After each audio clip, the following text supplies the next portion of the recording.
Hello guys, আশা করি আপনারা সব অনেক ভালো আছেন। তো আজকে মূলত আপনাদেরকে দেখাবো যে কিভাবে আপনারা আপনাদের ডেস্কটপের অথবা ল্যাপটপের যে সি ড্রাইভ আছে এই সি ড্রাইভটা ক্লিন করবেন। আমাদের যারা কম্পিউটার ইউজ করি আমরা তারা অনেকেই ঝামেলায় পড়ি যে কিছুদিন ইউজ করার পর আমাদের সি ড্রাইভটা ফুল হয়ে যায় ক্যাশ মেমোরি দ্বারা। তো আজকের ভিডিওতে সম্পূর্ণ প্রসেস আপনাদেরকে দেখাবো যে কিভাবে এই ক্যাশ মেমোরিগুলো আপনারা ক্লিন করতে পারেন।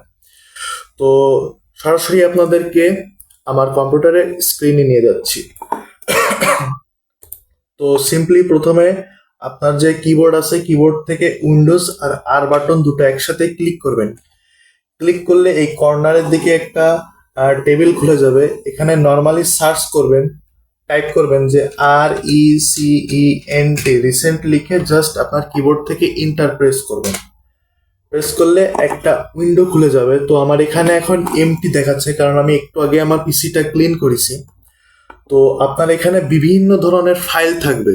তো আপনারা কিছু চিন্তা করবেন না, আপনাদের কিবোর্ডে যে কন্ট্রোল বাটন আছে, কন্ট্রোল বাটন আর এ বাটন এই দুটো একসাথে চাপ দিয়ে মানে চাপ দিলে আপনাদের এই যে যে ফাইলগুলো থাকবে সব একসাথে মার্ক হয়ে যাবে। মার্ক হয়ে গেলে আপনাদের কিবোর্ড থেকে যে ডিলেট বাটন আছে এই ডিলেট বাটন প্রেস করে আপনারা সম্পূর্ণ ক্লিন করে দেবেন।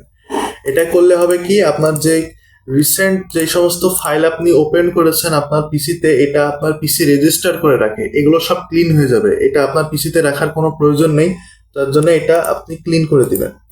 তো সেকেন্ড যেটা আমাদের করতে হবে সেটা হচ্ছে আবারও আমরা উইন্ডোজ আর আর বাটন প্রেস করব। প্রেস করলে এখানে টাইপ করব PREFETCH প্রিফেচ, এটা লিখে সিম্পলি আবারও ইন্টার প্রেস করব। ইন্টার প্রেস করলে তো আপনাদের হয়তো একটা কমান্ড আসতে পারে কন্টিনিউ লিখে, তো ওইখানে ক্লিক করবেন। যেহেতু আমার এটা আগেও একবার খোলা হয়েছে যার কারণে ওই কন্টিনিউ বাটনটা আমার আসেনি, তো আপনার আসতে পারে, ঘাবড়াবেন না, আপনারা সিম্পলি কন্টিনিউ দিয়ে এই পেজে চলে আসবেন। তো এখানে দেখতে পাচ্ছেন এখানেও বিভিন্ন প্রকার ফাইল আছে। তো এখান থেকে কোনো ফাইলই আমাদের প্রয়োজন নাই, সবই মানে বেকার ফাইল, মানে ক্যাশ ফাইল। তো আমরা এগুলো সম্পূর্ণ কন্ট্রোল এবং এ বাটন ক্লিক করে মার্ক করব। মার্ক করে কিবোর্ড থেকে ডিলিট বাটন ক্লিক করব। ক্লিক করলে দেখতে পাচ্ছেন যে সব কিন্তু ডিলিট হয়ে গেছে। তো কয়েকটা ডিলিট হবে না, ওইগুলো সিম্পলি স্কিপ করে দিবেন, সম্পূর্ণ ডিলিট হওয়ার দরকার নাই। তো এটাও কেটে দেব। কেটে দিয়ে আবার আমরা উইন্ডোজ এবং আর বাটনটা ক্লিক করব। ক্লিক করে এখানে আমরা প্রেস করব %TEM আবার পার্সেন্ট দিয়ে আবার কিবোর্ডে ইন্টার প্রেস করব। ইন্টার প্রেস করলে এখানে দেখতে পারেন যে বিভিন্ন ক্যাশ ফাইল জমে রয়েছে। তো এটাও সম্পূর্ণ মার্ক করে ডিলিট করে দিবেন।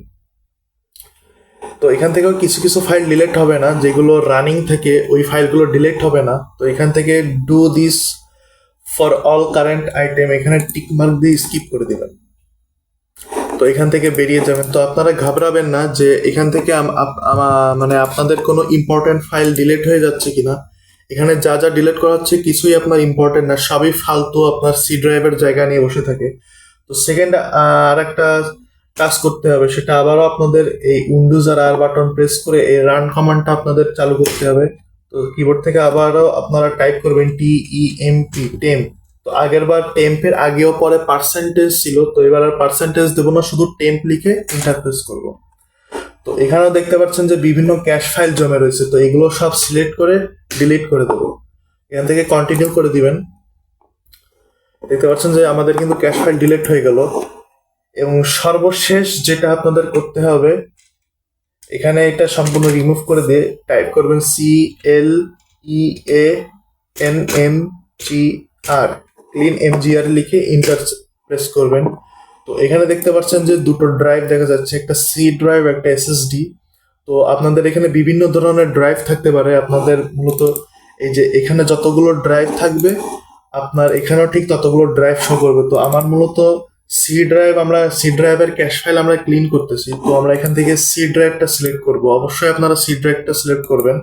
সিলেক্ট করে ওকে ক্লিক করবেন। ক্লিক করলে এখানে দেখতে পাচ্ছেন যে 103 MB আমার এখানে সিলেক্ট হয়ে আছে, অর্থাৎ আমার এখনো আমার সি ড্রাইভে 103 MB ক্যাশ ফাইল জমে রয়েছে। তো এখান থেকে আমি simply clean up system files এখানে ক্লিক করব। ক্লিক করলে আবারও একটা টেবিল শো হবে, এখান থেকে আবারও সি ড্রাইভটা সিলেক্ট করে ওকে ক্লিক করে দেবেন। ক্লিক করে দিলে দেখতে পাচ্ছেন যে আমার কিন্তু ক্যাশ ফাইলগুলো আমার সি ড্রাইভ থেকে ক্লিন হচ্ছে, যে 103 এমবি জমে ছিল, তো আবারও কিন্তু 109 এমবির মতো জমে আছে। তো এগুলো সব দেখতে পাচ্ছেন যে এখানে টিকমার্ক, যদি আপনার সবগুলো টিকমার্ক দেওয়া না থাকে সবগুলো টিকমার্ক দিয়ে দেবেন, দিয়ে ওকে করে দেবেন। এবার ডিলেট ফাইলস। তো এখানে একটু সময় নিতে পারে যদি আপনার অনেক মানে ক্যাশ ফাইল জমে থাকে। আমার এখানে অনেক জমে ছিল, প্রায় 3-3.5 জিবির মতো ক্যাশ ফাইল জমে ছিল। তো একটু আগেই আমি সম্পূর্ণ পিসি একবার ক্লিন করছি, যার কারণে এখানে অল্প দেখাচ্ছে, তো আপনার অনেক থাকতে পারে। তো রিফ্রেশ করে আবার আমরা দিস পিসিতে চলে যাবো। দেখতে পাচ্ছেন যে আমার কিন্তু 63 জিবির মতো ফ্রি আছে, যেখানে আমার একটু আগে প্রায় 67 জিবির মতো ভরা ছিল। তো এখন আমার প্রায় 63 জিবি দেখাচ্ছে, তার মানে আমাদের কিন্তু সাকসেসফুলি ডিস্ক ক্লিন করা হয়ে গেছে, অর্থাৎ সি ড্রাইভ আমাদের ক্লিন করা হয়ে গেছে। এখন অ্যাটলিস্ট আমাদের যেটা করতে হবে, আবারও উইন্ডোজ আর প্রেস করব, প্রেস করে এখানে টাইপ করব TREE, ট্রি লিখে ওকে ক্লিন প্রেস করব। তো এভাবে কয়েকবার ট্রি লিখে কমান্ড দিয়ে পর সিম্পলি আপনারা আপনার পিসিটা একবার রিস্টার্ট দিবেন। রিস্টার্ট দিলে দেখবেন যে আপনার পিসি উইন্ডোজ দিলে যেমন নতুন পারফরমেন্স করে, ঠিক সেমনি মানে একটা ফ্রেশ একটা পারফরমেন্স আপনার পিসিটা করবে। তো এই ছিল আজকের ভিডিও। আশা করি আপনার ভিডিও থেকে উপকৃত হয়েছেন। আপনারা যদি পিসি রিলেটেড বা কম্পিউটার রিলেটেড যদি আরো কোনো ভিডিও চান, আপনারা কমেন্টে আমাকে জানাবেন, আমি অবশ্যই আপনাদেরকে একটা সলিউশন দেওয়ার চেষ্টা করব। তো আজকের ভিডিওটা এই পর্যন্ত। সবাই ভালো থাকবেন, সুস্থ থাকবেন, দেখা হবে ফিউচারে।